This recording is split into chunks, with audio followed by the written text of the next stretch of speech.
Process. Everything. Process.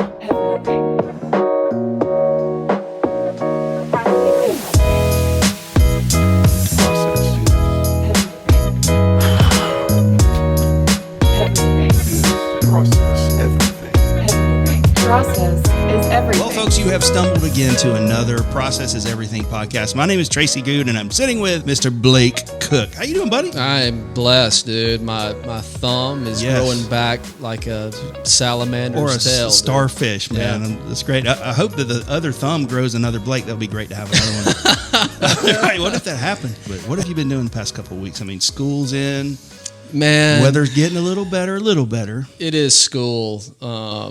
Now it's golf, dance, Oh, yeah. It's time. tennis, football. Oh, man. It Yeah, is all the football above. time. So I'm donezo for the rest of the year. I'm going to take off till Christmas. That's I'm going to leave perfect, it man. for you.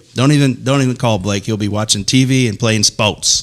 But I'm excited to have Barbara today. Man, I am. Barbara Rivera Holmes, so glad to have you today. We've been excited to have you on the podcast for a long time. We've been talking with other people for weeks. It's hard to schedule. It's surprised it's very just hard been to weeks. schedule, Barbara. And the thing is, Barbara, you're the first female guest we've had on the show. And I It's a kept telling first. Tracy, dude, we have to have more females. You're We have hitting- to you've got have more marks, right? females. Check marks. Check And he marks. keeps going, no. And so finally, I convinced him to have Barbara our first female I mean, it's the guest. 90s. You need males and females. You have to have women. You're checking a lot of boxes. That's here, right. Yeah, right. that's right. Latina. Oh, man, that's Latinx. Oh. Female. Yeah. What else? Non-native speaker. I'm sure that's a box somewhere. So that's very interesting. You speak better English and you write. I mean, you're a writer. I can't. I'm scared to speak in front of you. I mean, you're just this Well, this'll be a fun professional. podcast. I know. And you know what? I'm out. No, seriously, the first time I ever met Barbara Rivera Holmes, I don't even know if you were a Holmes yet. Maybe. I don't know. Probably we'll 20 get into years that. into it, but we'll talk about it. Congratulations. That's awesome. But you interviewed me for, we were doing the movie over at Sherwood. I was shaking like a leaf. I was like, it's the Albany Herald. right up there with the New Yorker and the Post. But man, that was great. From journalism in Albany, Georgia to now you are helping shape Southwest Georgia. That's wonderful. Talk to us about And beyond. that. And beyond. I mean, right? The unknown is where all possibilities exist, so there are no boundaries. So glad you're here. How did you get to Albany, Georgia? That's what we got to start off there. Okay, sure. So I came to Albany 20 years ago, actually, 20 years ago this month. All right. And so I met a guy. I met a guy from Albany, and he happened to be my sorority sister's older brother. So I met David Holmes the day of my college graduation. I knew his family my whole time Shout in out school. David. Good Shout out people. David Good Holmes. people. Good people. Hi, Def David. We love him. And so we got married about 7 months after we met. Oh, wow. And I spent some time in Spain prior to that. But he said, well, I'll move to Central Florida, which is where I grew up. I'm originally from Puerto Rico. Grew up in the Orlando, Kissimmee area. He's like, well, I'll move down there. And I love places. I love culture. I love new. I love different. I love experiences. And I was like, well, I've never lived in Georgia, so I'll move to Georgia. So that's kind of how I got here. And I called the Albany Herald on my 23rd birthday, which is in about 2 weeks, and talked to Jim Hendricks of local lore, of course, and said I am a journalism major. I'm a journalism graduate, and I've just moved to Albany, and I need a job. And so they hired me working the copy desk at the Albany Herald. I worked nights from 3 p.m. to 1 in the morning for about a year. No kidding. fun. So what was the evolution from there to where you are now? You know, it was pretty, certainly not planned. Let me just say, I get a lot of questions, have you mapped out your career, your trajectory, the things you want to do? And the truth is that no, I've not had a plan that I've followed. I've been very fortunate to work with a lot of good people, meet good people. I'm naturally interested in people and things and subjects, in ideas, and so that is how I've evolved my professional life. But yeah, so I worked nights at the Albany Herald. I was a copy editor, so I put headlines on the paper. I edited copy, so making sure things were spelled correctly, sentence structure was right, it made sense, it was factually correct, right? Did we have all the right sources to be able to put this information out there? Do the photos correspond with what we're talking about? Does this make sense for the readers? Did all that and designed the paper. It was really fun. Like I said, worked 3 p.m. to 1 a.m. right here in downtown Albany. Did that for a while, then worked the features desk which is how you and I met, Tracy. We're covering more cultural things, if you will. And it's actually how I met Bo. We were talking about Bo before we got started. So I met Bo right when I moved to Albany. He was still downtown doing music across the street. And so I'd go over there and what do we have going on this weekend? And I'd write a little story about it. So I did that. Then I worked in the news desk and I worked education beat, I worked the crime beat, I worked government. Ultimately, I worked business and really fell in love with economy, right? The economics of communities, the business growth, economic development, what it takes, what we're lacking, what we need. And so I did that for a while, became senior business writer, and then approached the Economic Development Commission and said, y'all need a marketing director, and I would be glad to do the job. And so, they were like, sure. So awesome. I talked my way into a job at the Albany Doherty Economic Development Commission and just had a ball doing that, built the agency brand, the marketing, the value proposition for Albany as a community, as a place for businesses to invest, whether it's a new investment or an expansion, and worked my way to vice president, ran the business retention and expansion program, working with our major employers on that expansion of their workforce and capital expansion in Albany. And through that process was approached by the Albany Area Chamber to be their CEO. And so for a while I was interim. I accepted the position on an interim basis for a while. And so for a while there I was the interim CEO of the chamber, by virtue of that, the interim president of the CVB, and then still the vice president of the EDC. So just, kind of all over in the space that I really enjoy, which is helping our community grow, helping our businesses grow, helping our citizens find success. So that's how I found my way to the chamber. And so I've been with the chamber since 2016. Just having a ball, living the dream, and just really working with phenomenal people who care about this community and who see opportunity for themselves and who see opportunity for others. And so I feel really fortunate to do what I do and to do it with the people I do it with. Do you think we're going to make it, me and Tracy? Do you think we'll ever? I don't know. As a couple As first. a couple first. I think as a couple you have a lot of potential. Okay, that's good. What about a business? As a business, or 2 businesses? I mean, I've seen you all dabble in so many things. Who knows? We do dabble. And do dibble. You know about Dibble. process? Yeah. My money don't dabble. It flows right out of the door because we spend too much. You're on several boards. How many boards are you on? I'm on fewer boards than I used to be. What boards are you on? Yeah, so I'm on the board of the Georgia Chamber of Commerce. It's one of our strategic partners at the state level. I'm on the board for the Commodore Conyers College and Career Academy. Had a big part. Great place. It's phenomenal. My Big goodness. part in bringing it to life, so I feel really invested in it, and of course the chamber does as well. And then I serve on the Board of Regents of the University System of Georgia, and that's an incredible position. That's Again, huge. Yeah. Well, thank you. Working with a lot of just awesome people. Why do you think you're in such high demand? I mean, that's what it is. Yeah, I mean, that's what you're it in is. high demand. You tell me. You've asked me to be on your show. Why am I in such high demand? Is it the hair? 23 weeks in the making. I want to know what you think makes Barbara in high demand. One, awesome at the position you're at the chamber. You've made a huge difference in our community. You've made a huge difference even with our business and businesses. But yeah, I'm curious to know what you think about yourself.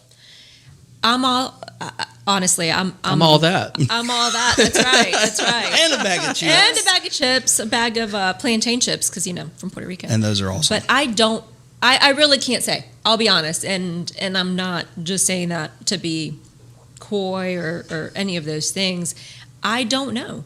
I am who I am, and I lead my life professionally in the same way that I lead my life personally. And so there's not a lot of tension between who I am as an individual and who I am as a professional. Lead with integrity, right? Trust, transparency, character, competency.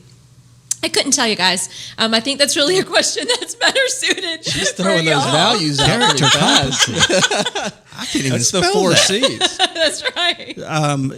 This is a hard-hitting question, but what do your chickens think about you? I mean, you're a regent, right? Is that the right way to say it? Well, when I come out there in my satin gown to feed them their snacks, they are just overjoyed. These have to be good eggs if you're getting They're snacks. phenomenal. What Like are some of the $7 eggs? What are some of the names of these chickens? I mean, you named your chickens, right? Absolutely. All right, let's Absolutely. go through My the chicken flock. names.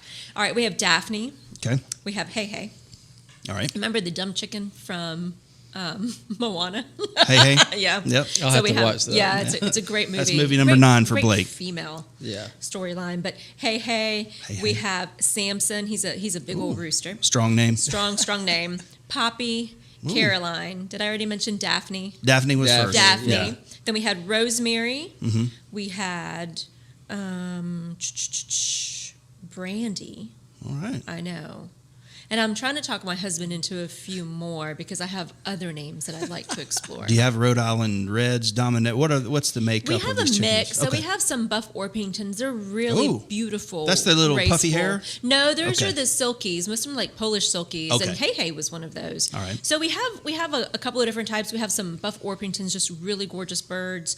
We have, a mixed lot Mm-hmm. that we have as well over from Bennett's. So go down to Bennett's Oh, yeah. right here on Very, Washington. and very Where- diverse. Where we got our chickens from? Very diverse group. So I really love the chickens. Which chicken produced the best eggs? Daphne. Daphne. I Daphne's figured awesome. Daphne. She's the yeah. prize egg She's producer. phenomenal. Marjorie produced good eggs as well. Georgia does a good job. Georgia, you didn't mention her. Well, that's one of Alex's chickens. Oh, I got you. Yep. Okay. So, but she does. But Daphne's just a consistently good layer. Good That's eggs. great. They ate my garden a few times, so I had to fence in the garden. They'll do that. My husband said, "Just get rid of the chickens," and I said, "No, just fence in the garden." I More want to get chickens. chickens. I'm not sure how that would don't know. work in my neighbor. You live in a neighborhood. Does it still work? Like people don't care that you have chickens? You give them eggs. There That's you go. right. Oh my gosh, that's Amen. great. Man, just hand them eggs. That's awesome. So what else do you do? I mean, you do obviously a lot of work. We'll dig into that. But what do you do outside of work? I read a lot. Awesome. Highly Like exciting. Fabio type novels? Yeah, absolutely. Fabio's kind of outdated at this point, but yeah, you get the gist. I read a lot. I garden a lot. I like to go out with my family. I like to eat. I like to cook. I like to make things. I have a Yeah. little apothecary line at my house that we make a lot of things. We make a lot of food products. I make oils and vinegars and breads and all of those things and mustards, and I make all the ketchup. So it's just a Mustard. little bit of Love a potion house at our house, but mostly I like to enjoy life. I'll be honest. There's a short way to answer that, and is I really like to enjoy everything that's out there. Yeah. And so I like to make things. I like to enjoy them. I like to be with people. I like solitude as well. And I really love reading. I'm a writer, and reading has always been a really important part of my life and continues to be. So I do a lot of reading, lots of books exchanges with friends, and keep a running list of books. Now, you obviously, to balance all of these things, you've obviously got a great and enriched home life, as well as doing what you're doing for the state and the community. You've got to hang a system on this, right? You have to be a very systematic person. Dive into that and tell our listener, we have one, it's Blake's mom. But my mom won't listen. Hey, Mom. But we know that you're a systems person. How do you hang life? You got to have some kind of structure. Explain that to us. Sure. So you do. So process is important at work, and process is important at life, and there's really no difference, if you will, in ensuring that both are kind of running on tracks and you have some system. So, from a work standpoint, we have tools, products that we use to help us stay on system.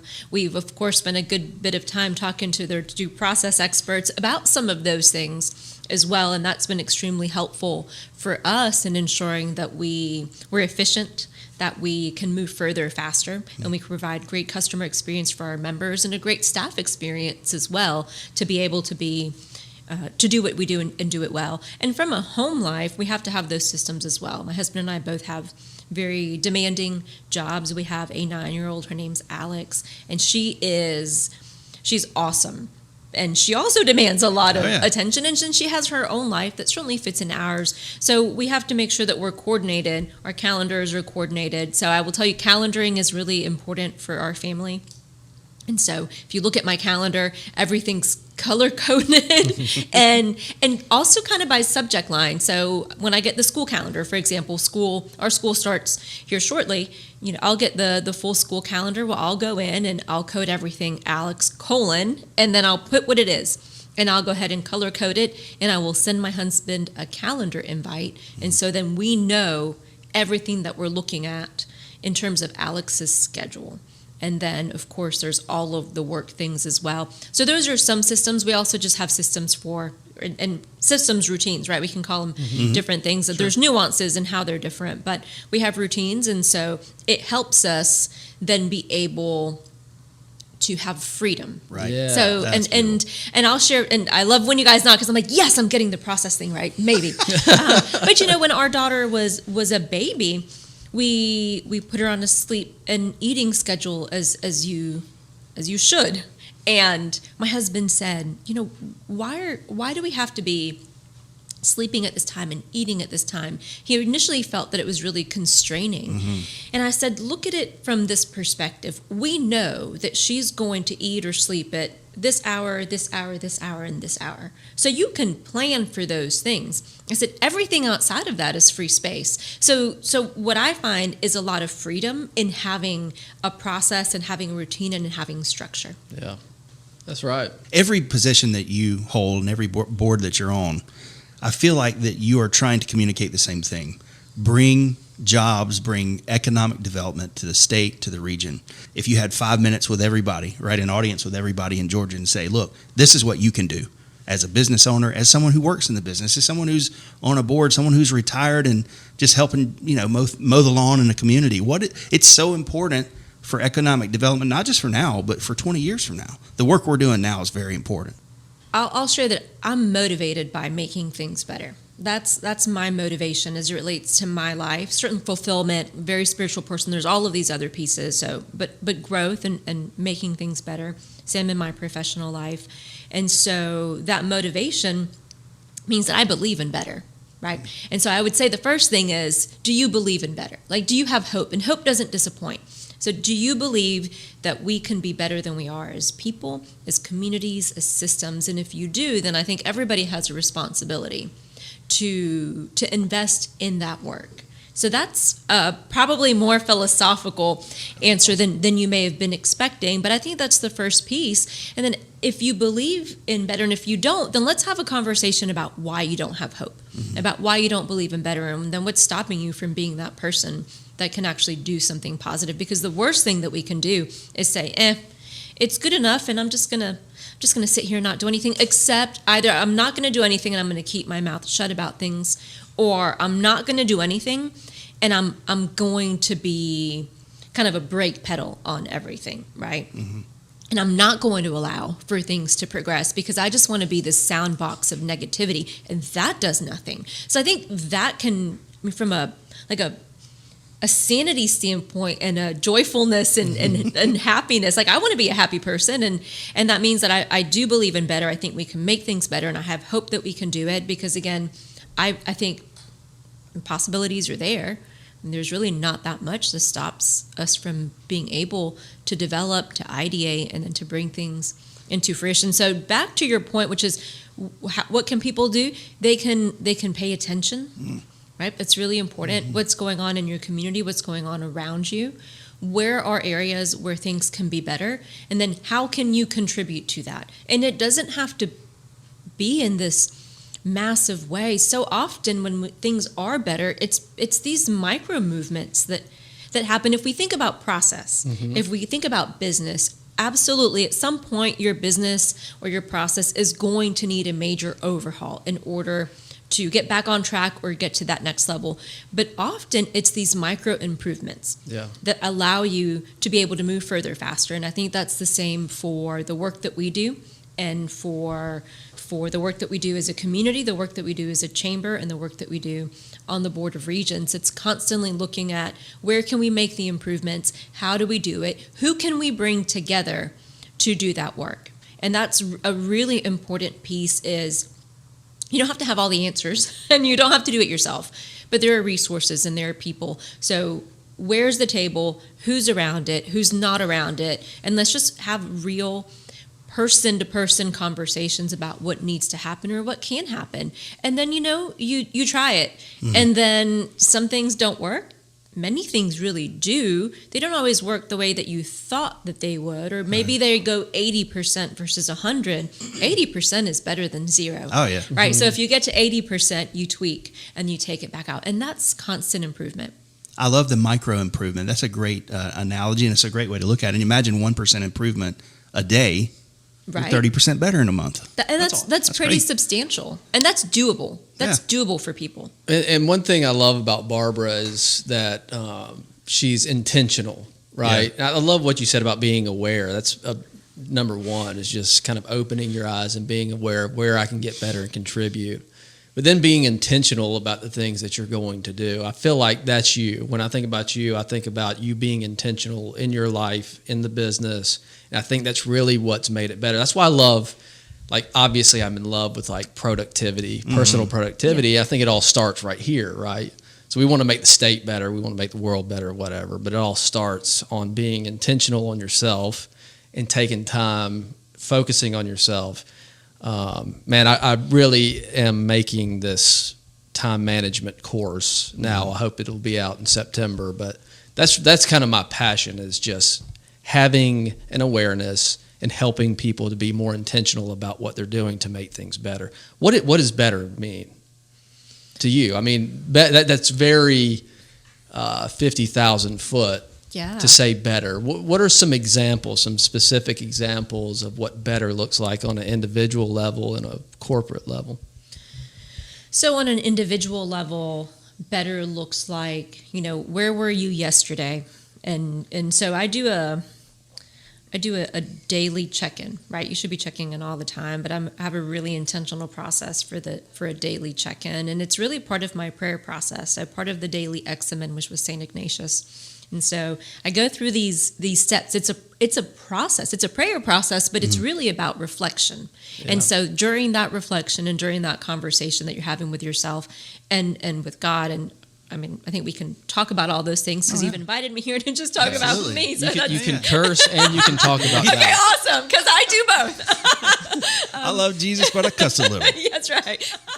So where are the areas where, where did I excel today? Like, how was I the best version of Barbara today, right? And you can be honest with yourself about those things. Where was I not the best version of Barbara today? And then by celebrating, okay, you were the best version here, here, and here. You feel you weren't the best version here, here, and here. Why? Why were you not the best version?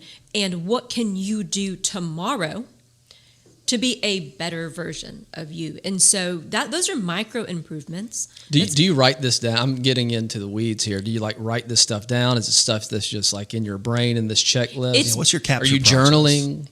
I'm a journalist. I'm a writer. I do capture. So some of it, I have conversations with myself all throughout the day. I don't capture all of them, but I do journal, and that's a real introspective way to get things out of your head, which is part of process, which is part of productivity. Listen to you go. To get things out of your head, right? Yes. And for me, on paper, I am still very much, I have a lot of digital tools, and we have a lot of them at the office, and they're phenomenal. And they really allow us to do collaborative work, time management, productivity process.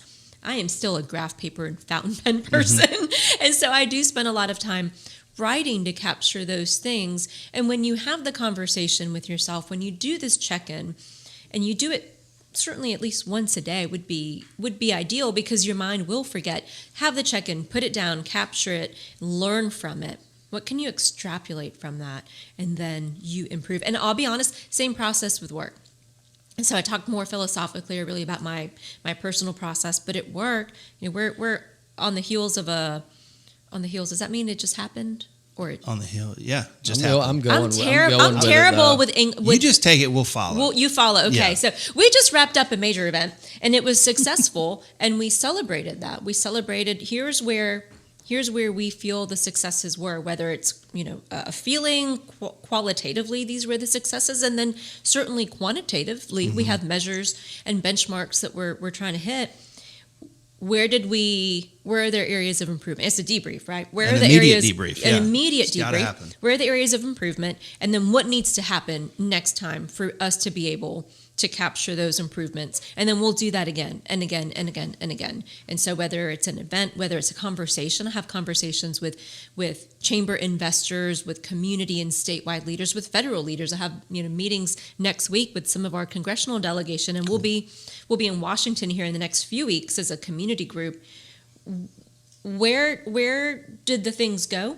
And then how can we follow up and be better and better and better? So I'm not even sure if I got your question answered, if I just went off into I love it. Ignatius spirituality with you, but Love that it. is also a big part of my life. That's awesome. Have you ever read a book called The Untethered Soul? I have not. It's awesome. It's way cooler than it sounds, and the cover looks like a romance novel. Fabio? Yeah, That's what Fabio. attracted Is that what attracted I think you to it? That's what attracted There's like Blake to it. Fabio on a horse, on the cover. Stallion. But it's really. I read it a few weeks ago, and it's eye opening. It's really about like you are not your thoughts, right? And your thoughts and your brain is a tool, and separating daily your thoughts from yourself, and really taking time out to go, hey, what matters? Yeah. And let me work on those things, and what doesn't matter. Like if you could jump in my brain. I would be scared. It's a to circus, death. Yeah. right? It's a complete circus, but we're all like that. I think to Yeah. some degree, like we have all of these thoughts that come in our brain. At some point, I think one thing that most people don't take advantage of is that 30 minutes or 1 hour a day to go, okay, I'm going to sit here and let all the Plinko chips fall and take the ones that matter and throw away the ones that don't. But that's exactly it. And that's, when I was in college, I was having dinner with friends, and one of my friends said something, and I said, listen, just take what matters and then just throw the rest out the window. And it is exactly what you're saying. And I do yoga a couple of times a week, and it is really about what matters. Like, here's your map. Yep. Focus on what matters. Leave everything else outside. And every single day I pray for clarity and simplicity. And then all those things are about what matters and what doesn't matter. And certainly on some days, some things will feel like they matter more than others, but that's all part of really identifying at work and at life what matters, what can you weed out. So we talked about boards, etc. I've had to be able to say no to a lot of asks and commitments so that I can say yes to the asks and commitments where I feel I can make the greatest impact or have the most personal value to me or the most value for our organization and our community. So it is about all those things. I love it. And without a structure, you can't do that. You cannot do that cannot without do it. a structure, a process, a method, something to be able to kind of give you guardrails, right? Yeah. And the guardrails are great. You can pick them up, certainly, but guardrails just kind of help you say, all right, these are the lines, and that's not a bad thing. You can move them, you can lift them, Right. but it's a process, and I love a process. I've said the analogy a billion times about basketball, right? But basketball is only fun when you have lines painted on the court. Otherwise, what's the game? What do you That's like? What are you rules. supposed to be Yeah. doing? And life is a game. I mean, it is the game, and I love to play it. And if you don't have those guardrails and those lines, you're done. Yeah, it's over. it is. And you mentioned, I'm sorry, go ahead. No. You go ahead. No, you, buddy. Now, you mentioned yoga 3 times a week. Now, I'm like more 4 times a week, Greek yoga. Yeah. I really enjoy it with You and Kohelas go together? Greek yoga. Yeah. Okay. Oh, it's yogurt. Yogurt. Is that the same thing? Oh, That's yoga. All right, we'll definitely cut that out because it didn't get the laugh that I thought it would. So, They don't all land, dude. no, they don't. But you got to throw stuff out there and hope it sticks to the refrigerator. Like yogurt. Like bologna. yogurt. Yeah, like yogurt. Today's show is brought to you in part by Concrete Enterprises. Visit the Concrete Enterprises family of businesses at cefamily.co. That's cefamily.co. Due process. Standardize, onboard, and optimize. Click or call today to see how we can help take your business to the next level. DueProcessUSA.com. I'm attorney Hugh Morris. The Department of Transportation reports that more than 36,000 people die each year in car crashes due to distracted drivers.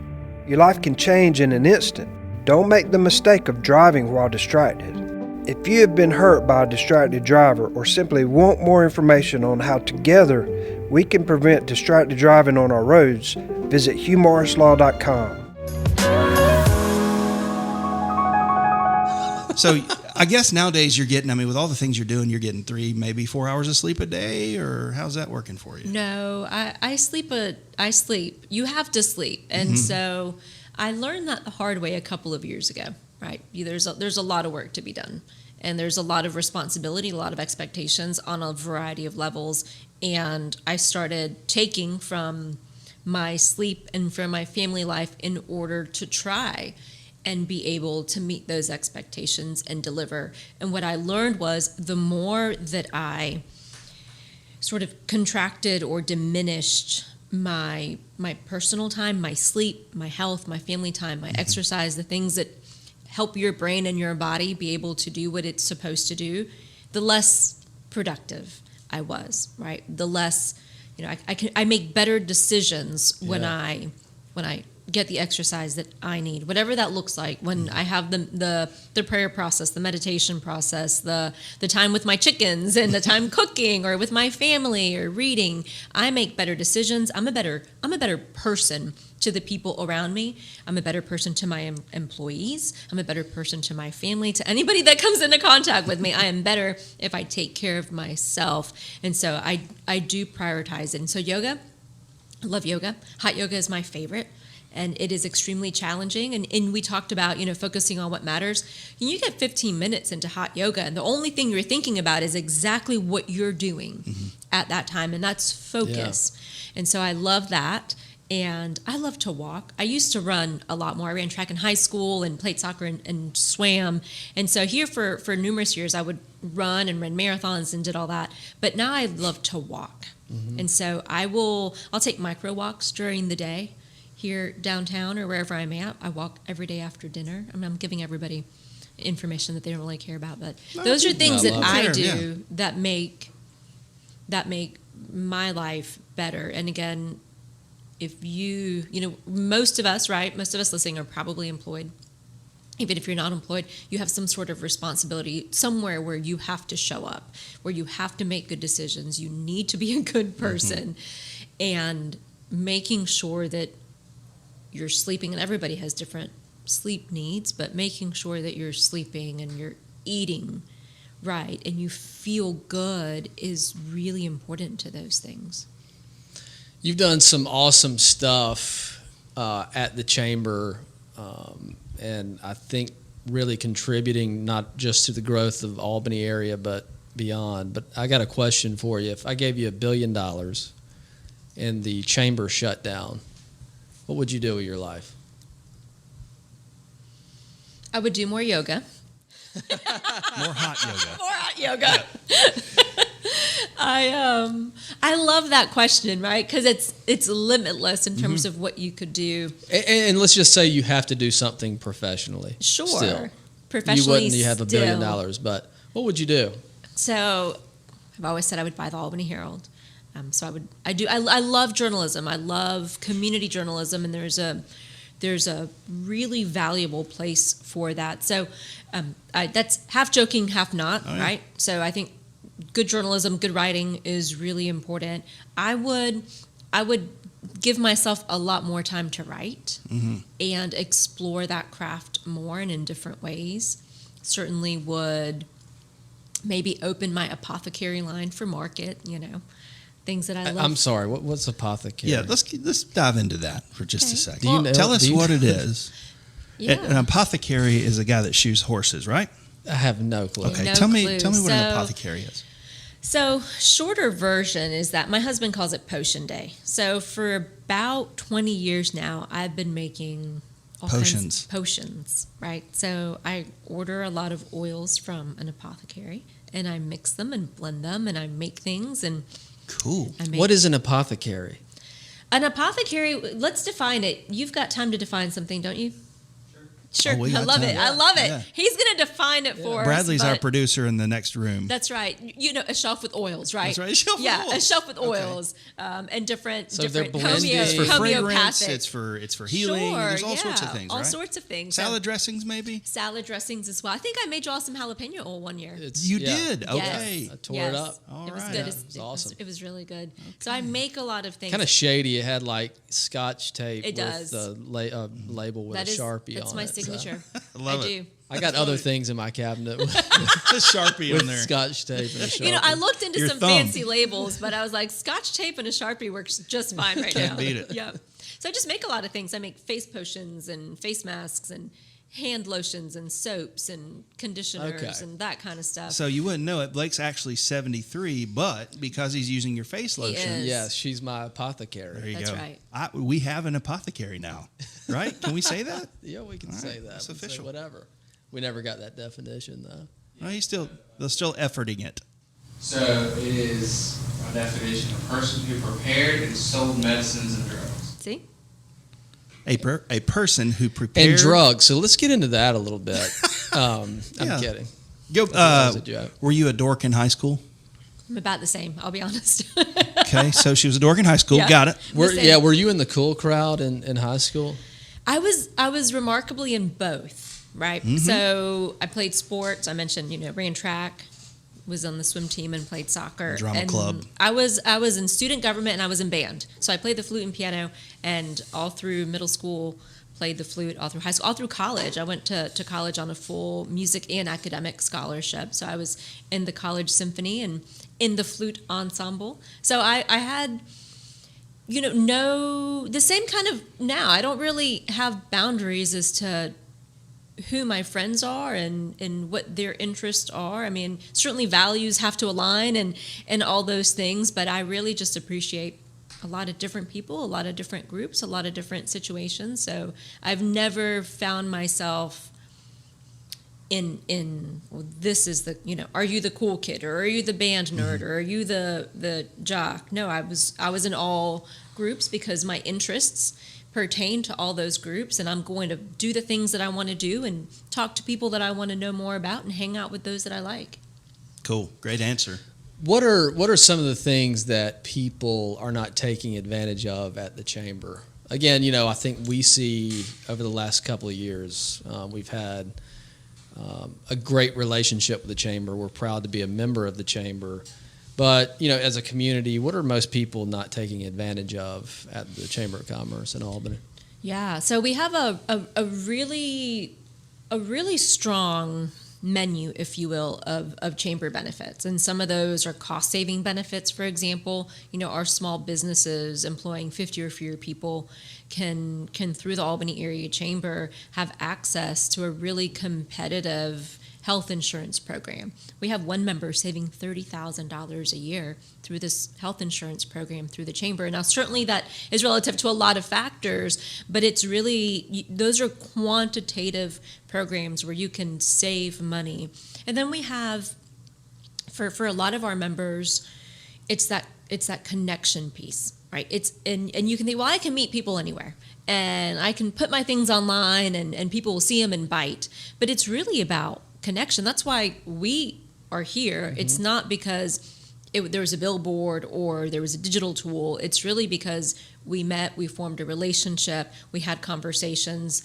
I saw an opportunity for your assistance in some of our areas of need. You saw opportunity by engaging with a broader network of people at a variety of different sort of maturity levels for their business and interests. So what I would say is there's certainly a host of benefits. We talked about some of the bigger quantitative ones. Also, policy is really big. And we talked earlier about being aware and about making things better. The Chamber's advocacy and policy work is exactly that. And we advocate at the local, at the state, and at the federal level. And it's really listening to our members, our chamber businesses. And we listen to the broader conversation, certainly, but we represent the investors of the organization, which is about 800 businesses employing tens of thousands of people in the area.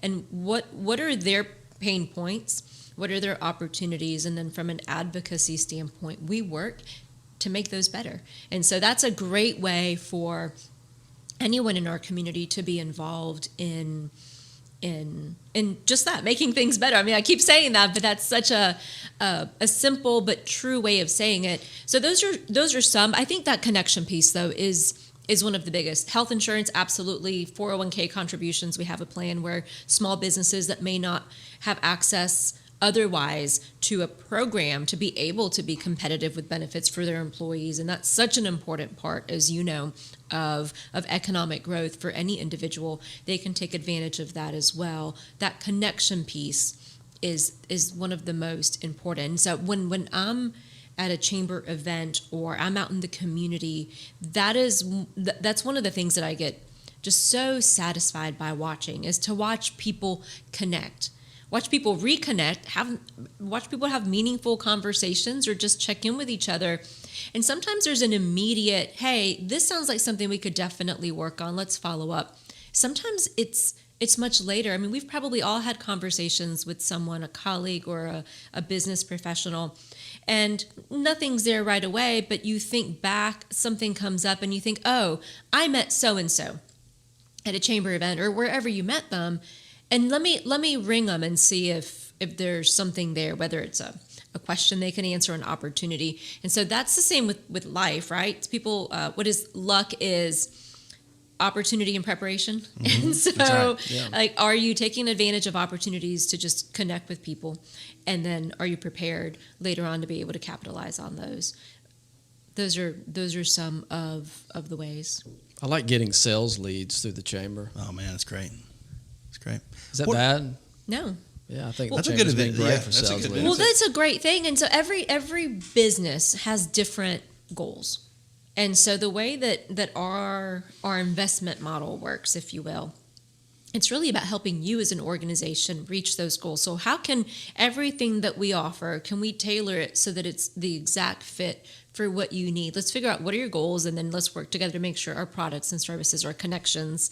We're connector, convener, collaborator. We're a nurture and provider. We're accelerators. We're impact, and we're impact because of our members, because of their voices, because of the things that they do, the things that you do. But it really is, for some, it is absolutely, I need sales leads. And for some of our investors, it's positioning, mm-hmm. It's brand awareness, it's being seen as a community leader, it's being seen as at the forefront of their peer group or their industry. So there's different ways to leverage the Albany Area Chamber brand and our resources and our network for your individual business goals and needs. And those are evolving, right? Your business needs evolve as the business matures, as the marketplace changes. You're adapting, you're either reacting, right? Or you're getting ahead of it, you're seeing it and you're getting ahead of it, and then you're telling the marketplace in a way what it needs. And so it's a really cool thing. So there's lots of different ways to take advantage of it, and that's one of the things that I love. It is not a one size fits all at all. It really is about, what do you need? And we're here to help, and let's figure out how we can do that.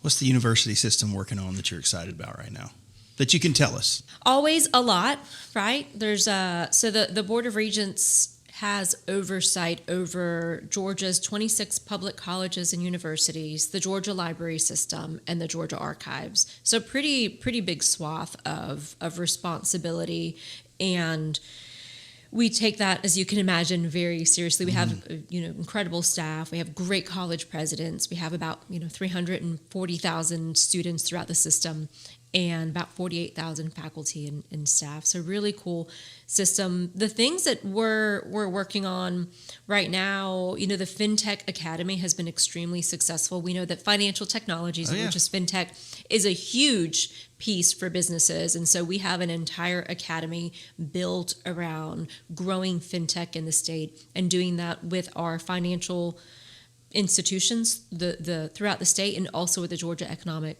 Department of Economic Development, to be able to advance and accelerate that market in Georgia. So that's really cool. I mean, there's skill sets, data systems, all sorts of things that students need and professionals need in order to be able to do that work.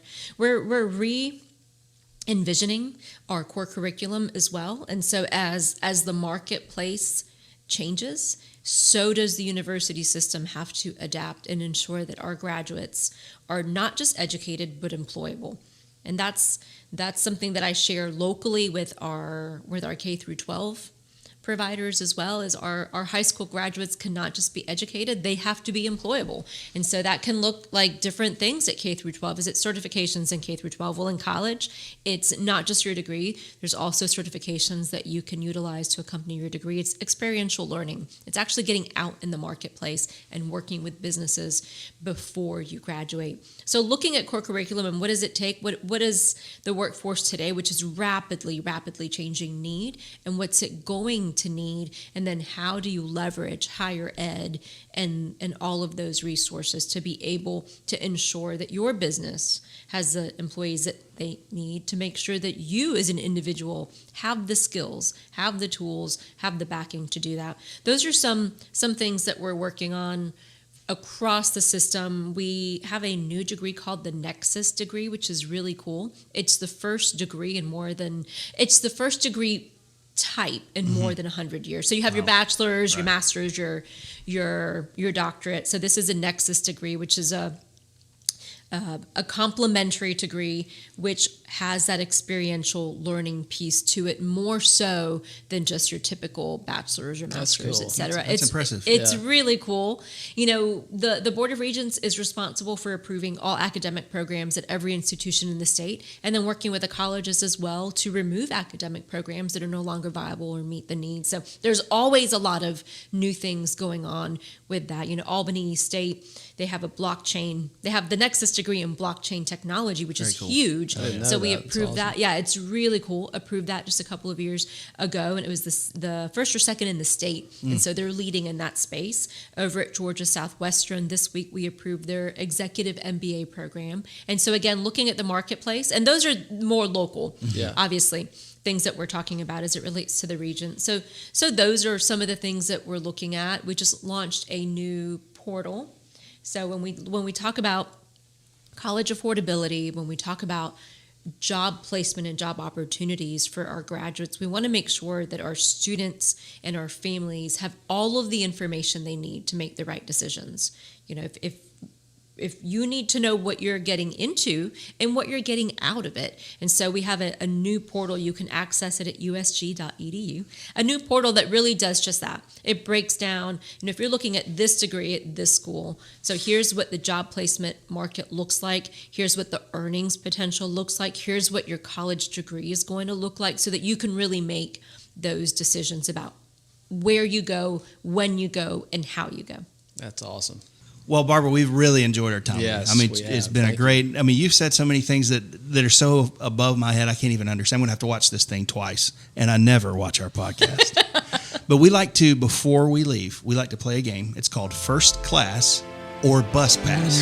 We talking first class or just a bus pass?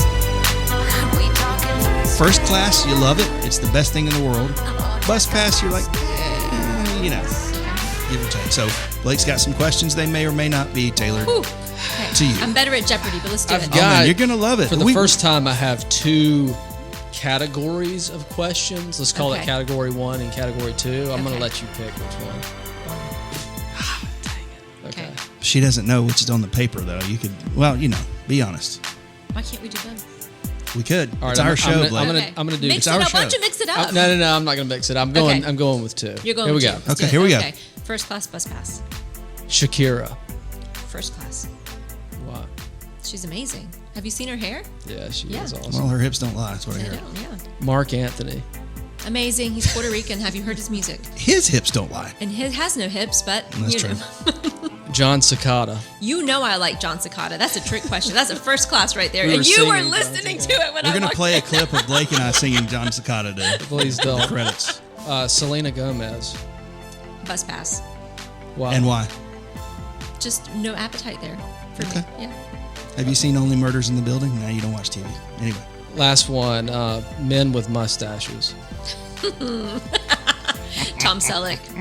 First class. Oh, I was thinking. You were thinking I was thinking David. Well, the reason I mentioned that, I looked at David this morning and I said, "You look like Tom Selleck. You are going to win today." Yeah. Leave the mustache, He David. is. the David, if mustache. you're He is listening. a little hottie. We love you, David. We love you, David. Thanks, Barbara, for coming. Enjoyed in. it. You Thank had you a all so blast. much. We'll have Appreciate back you. again. Love you guys. Appreciate it. To find out more about what Barbara Rivera Holmes is doing for our region and the state of Georgia, visit their website at albanyga.com. albanyga.com. And to hear more about what the University System of Georgia is doing, visit usg.edu. Today's show is brought to you in part by Concrete Enterprises. Visit the Concrete Enterprises family of businesses at cefamily.co. That's cefamily.co. Due process, standardize, onboard, and optimize. Click or call today to see how we can help take your business to the next level. DueProcessUSA.com. Process is Everything is a production of the Levy Studios. It's the right thing to do. Visit thelevystudios.com for more information. Subscribe to Process is Everything wherever you find your favorite podcasts. Process is everything.